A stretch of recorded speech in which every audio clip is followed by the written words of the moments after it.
Le président Luiz Inácio Lula da Silva participait à un sommet de l'Union africaine en Éthiopie lorsqu'il a fait la déclaration qui a déclenché la querelle diplomatique entre le Brésil et Israël.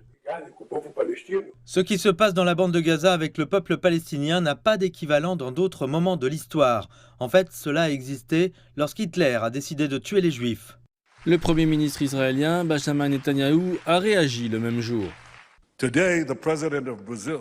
Aujourd'hui, le président du Brésil, en comparant la guerre d'Israël à Gaza contre le Hamas, une organisation terroriste génocidaire, à l'Holocauste, le président Silva a déshonoré la mémoire des 6 millions de Juifs assassinés par les nazis.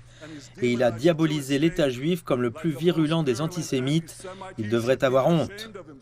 Le ministre israélien des Affaires étrangères, Israël Katz, a convoqué l'ambassadeur du Brésil à Tel Aviv, Frederico Meyer, pour une réunion au mémorial de l'Holocauste à Jérusalem, afin de lui faire part de la réponse sévère d'Israël à Lula.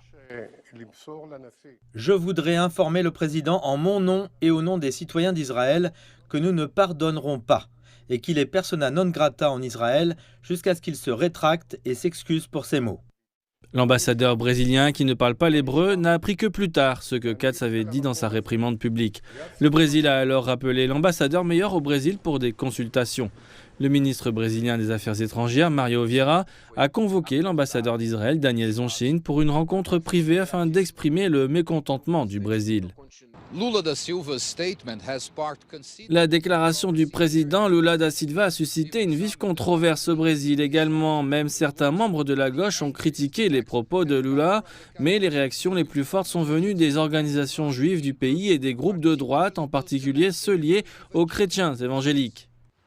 Pour l'heure, rien n'indique que le président Lula soit prêt à revenir sur ses propos ou à présenter des excuses à Israël.